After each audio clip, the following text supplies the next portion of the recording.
अस्सलाम वालेकुम गाइस, क्या हाल है आपके। आई होप आप सब ठीक होंगे। और आज हम क्रिमिनोलॉजी का एक इम्पॉर्टेंट टॉपिक डिस्कस करने करने जा रहे हैं and that topic is international policing. International policing के अंदर क्या है, इंटरपोल। ये हमने अभी तक डिस्कस नहीं किया और ये बहुत इम्पोर्टेंट टॉपिक है क्योंकि देखा जाता है कि जो डेवलपिंग वर्ल्ड है यहाँ से जो एलीट क्लास है या बहुत सारे क्रिमिनल्स क्या करते हैं, क्राइम कमिट करके वो कंट्री को लीव कर जाते हैं और दूसरे कंट्री के अंदर चले जाते हैं।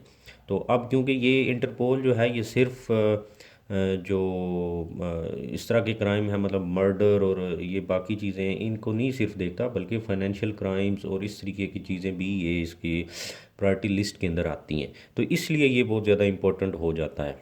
जैसे कि हम देखते हैं करंटली जो करंट गवर्नमेंट है इमरान खान साहब की, वो नवाज़ शरीफ को पाकिस्तान लाना चाहती है और वो उसके अंदर इंटरपोल का रोल है क्योंकि ये जो फ्यूजिटिव्स होते हैं, एब्सकॉन्डर होते हैं, मफरूर जिनको हम कहते हैं, तो ये इन लोगों को अपनी मदर कंट्री के अंदर वापस लाने के लिए इंटरपोल का ही रोल होता है। और अब अगर हम देखें नवाज़ शरीफ के केस में, तो उन्होंने कोई मर्डर तो नहीं किया हुआ, तो वो तो एक फाइनेंशियल क्राइम के अंदर जो थे वो इन्वॉल्व थे।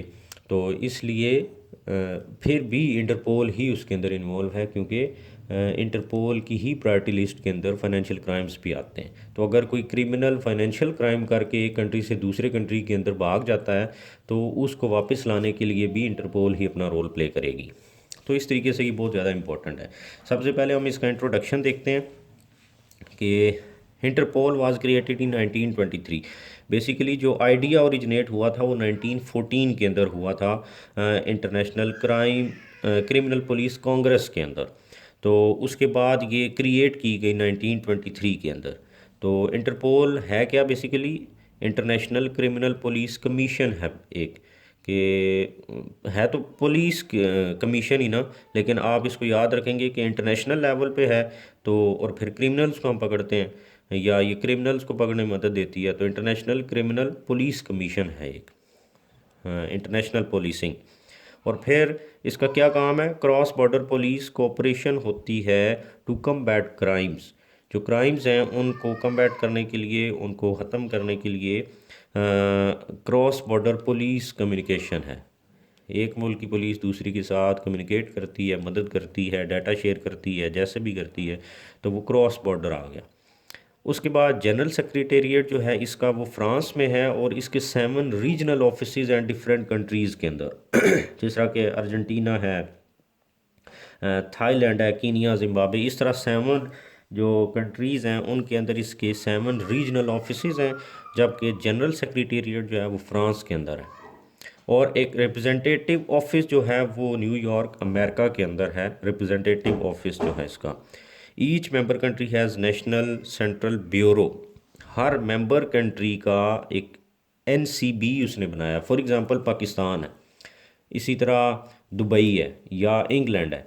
तो क्या होगा कि हर कंट्री का एक नेशनल सेंट्रल ब्यूरो है कि अगर फॉर एग्जांपल पाकिस्तान ने दुबई से कांटेक्ट करना है इंटरपोल के ज़रिए, तो पाकिस्तान का जो नेशनल सेंट्रल ब्यूरो होगा वो दुबई के नेशनल सेंट्रल ब्यूरो से कांटेक्ट करेगा। और इस तरीके से दोनों कंट्रीज़ जो हैं वो इन ऑफिसेज़ के ज़रिए, इन ब्यूरोज़ के ज़रिए जो है वो कम्युनिकेट करेंगे और इंटरपोल इस तरीके से फिर काम करती है। ठीक है। तो ये बहुत आसान है कि पाकिस्तान से कोई क्रिमिनल भाग के दुबई चला गया तो पाकिस्तान अब क्या करेगा, नेशनल सेंट्रल ब्यूरो जो है वो पाकिस्तान की वो कांटेक्ट करेगी national central bureau of Dubai. और इस तरीके से दोनों की जो इंटरपोल के जो पाकिस्तान और दुबई के अंदर ऑफिसेज थे उन्होंने आपस में कम्युनिकेशन की और यहाँ से आगे फिर प्रोसीजर स्टार्ट होगा। तो ये बड़ा आसान है।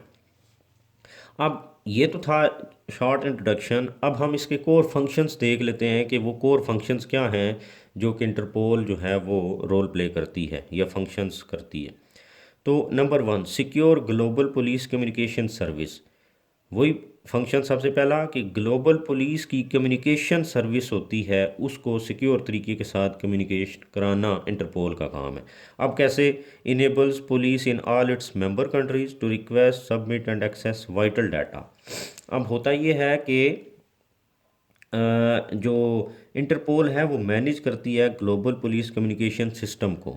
जो ग्लोबल पुलिस कम्युनिकेशन है, जैसे मैंने एग्जांपल दी कि पुलिस पाकिस्तान की और दुबई में अगर आपस में कांटेक्ट करना है तो उसका एक सिक्योर कम्युनिकेशन सर्विस ये प्रोवाइड करती है इंटरपोल। देखिए ना, इंटरपोल के बगैर तो हमारे पास तरीका नहीं था। तो जब इंटरपोल आ गई तो अब पाकिस्तान के अंदर जो है उसकी एनसीबी दुबई की एनसीबी से कांटेक्ट करेगी और क्रॉस बॉर्डर जो है वो कम्युनिकेशन शुरू हो गई है। तो अब होता क्या है इसके अंदर, क्योंकि ये ग्लोबल पुलिस कम्युनिकेशन पहला फंक्शन जो है इसका वो कम्युनिकेशन का है। तो कम्युनिकेशन के अंदर क्या होगा कि जो पुलिस है उसके मेंबर कंट्रीज़ की, किसकी, इंटरपोल की, अब 187 प्लस इसके मेंबर्स हैं। तो वो पुलिस जो है वो एक दूसरे को रिक्वेस्ट कर सकती है किसी डाटा के लिए। मतलब कोई डाटा अगर उसे चाहिए तो वो एक कंट्री दूसरे कंट्री को रिक्वेस्ट करेगा, या कोई डाटा सबमिट कराना है तो वो सबमिट करा सकता है। इसी तरह एक्सेस वाइटल डाटा, जहाँ पर भी किसी को कोई डाटा चाहिए कंट्री को दूसरे कंट्री से, तो वहाँ तक उसको एक्सेस हासिल हो सकती है। और ये पहला फंक्शन है किसका, इंटरपोल का, कि पुलिस की कम्युनिकेशन होती है। और कम्युनिकेशन ज़ाहिर है या कोई डाटा देना होगा या लेना होगा या किसी डाटा तक एक्सेस चाहिए होगी। तो ये पहला फंक्शन है।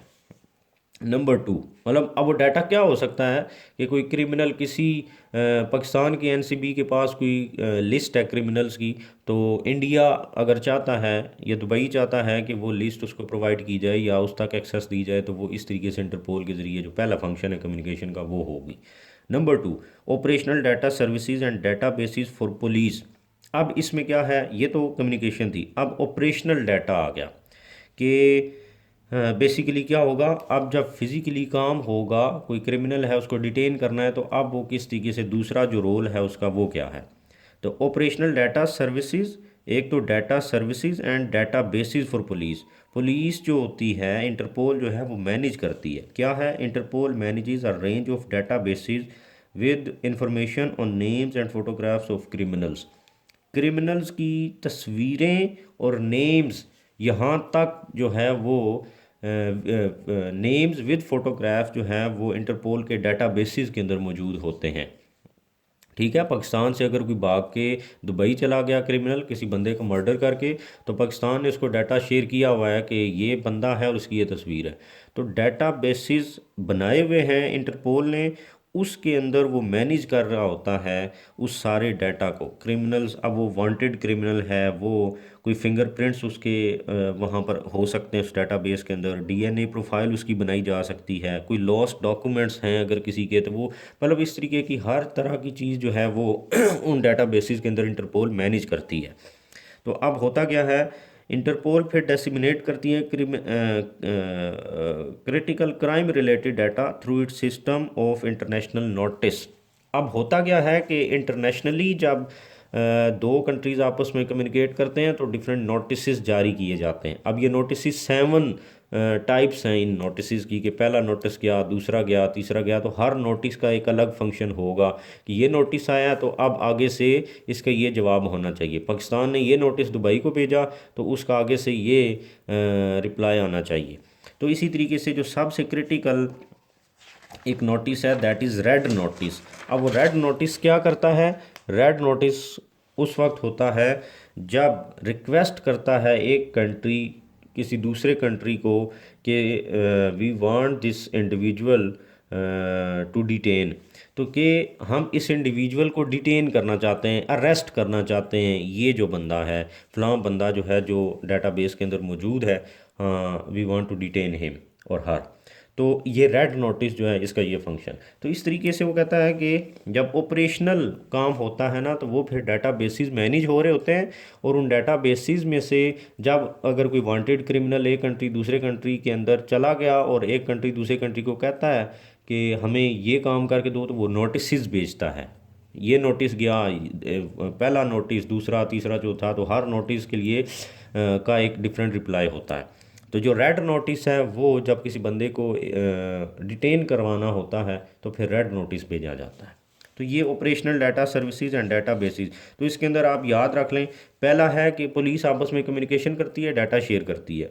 दूसरा क्या होता है, ये ऑपरेशनल, ये कि इंटरपोल के जो ऑफिसेज हैं या एनसीबी या कंट्री के वो डाटा बेसिस मैनेज कर रहे होते हैं, और उन डाटा बेसिस के अंदर तमाम डाटा जो है क्रिमिनल्स का जो है वो मौजूद होता है, जो इंटरनेशनल क्रिमिनल्स होते हैं। और फिर डिफरेंट नोटिस के ज़रिए ये काम होता है कि एक कंट्री दूसरे को कोई डाटा भी प्रोवाइड करता है और नोटिस भी जो जारी होते हैं डिफरेंट कामों के लिए। उसके बाद आ गया ऑपरेशनल पुलिस सपोर्ट सर्विस।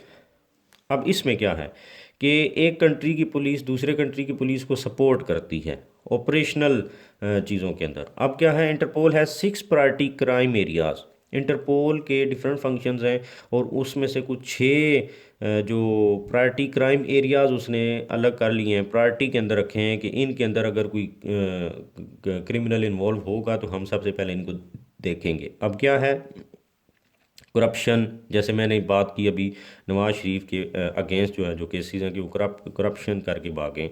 फिर ड्रग्स, फाइनेंशियल क्राइम्स, फ्यूजिटिव्स, एब्सकॉन्डर्स होते हैं जो, टेररिज्म, ह्यूमन ट्रैफिकिंग, ये कुछ जो हैं वो प्रायोरिटी क्राइम्स हैं जिनके अंदर इंटरपोल पहले प्रेफर करती है कि हम इनको पहले देखेंगे।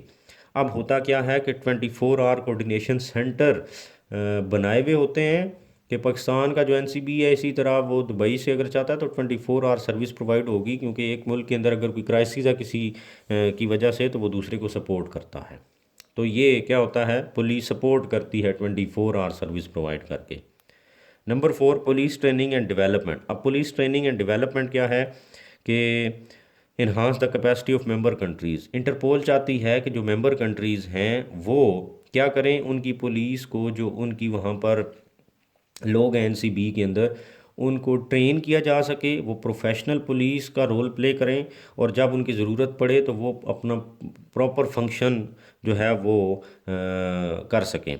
Guidance, support and crime. अब वो किस किस तरीके से सपोर्ट करते हैं पुलिस की, और ट्रेनिंग और डेवलपमेंट के साथ साथ गाइडेंस प्रोवाइड करते हैं, सपोर्ट देते हैं। इसी तरह क्राइम फाइटिंग कंपोनेंट्स अगर किसी कंट्री को चाहिए तो वो भी सपोर्ट दिए जाते हैं।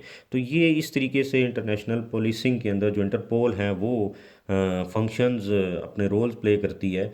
और जिस तरह कि मैंने बताया कि सबसे पहले कम्युनिकेशन एक सिक्योर तरीके के साथ, दूसरा फिर डाटा बेसिस को मैनेज करना, और तीसरा क्या है कि police support service operational 24 hour जो है वो सर्विस प्रोवाइड करते हैं, और फिर पुलिस ट्रेनिंग एंड डेवलपमेंट भी की जाती है कंट्रीज़ की। तो ये था हमारा आज का टॉपिक। आई होप आपको समझ आ गया होगा। ये टॉपिक बहुत इंपॉर्टेंट है, पाकिस्तान के पर्सपेक्टिव से आपने इसको लाजमी तैयार करना है। और अगर आपको समझ आ रही है तो मेरे चैनल को भी सब्सक्राइब कर दें, शेयर भी कर दें। Thank you very much.